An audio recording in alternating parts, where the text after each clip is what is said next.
ஆரோனும் மிரியமும் போய் மோசேவை எதுக்குறாங்க. மோசேவை எதுக்கும் போது மோசே எதுவும் ஆரோனியும் மிரியமும் அவங்க 3 பேரும் எதுவும் சொல்லலை.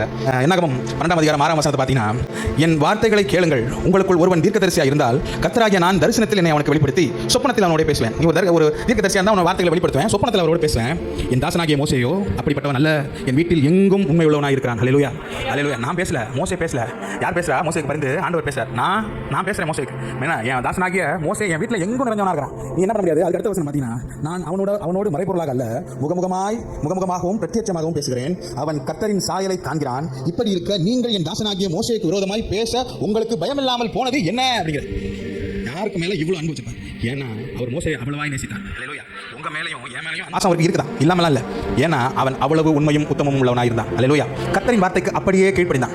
ஒரே வார்த்தை சொல்றாரு, தாசனாகிய மோசேவை அப்படிப்பட்டவன் அல்ல, தீர்க்கதரிசன வார்த்தை வாங்கியோ இல்ல சொப்பனத்தின் மூலமாக உங்களுக்கு பேசுறேன் இல்ல, என்னோட மூஞ்சிக்கு மூஞ்சா முகமுகமா என் சாயலை பார்த்து பேசுறேன். அவனுக்கு நேரா நீ பேசுறதுக்கு என்ன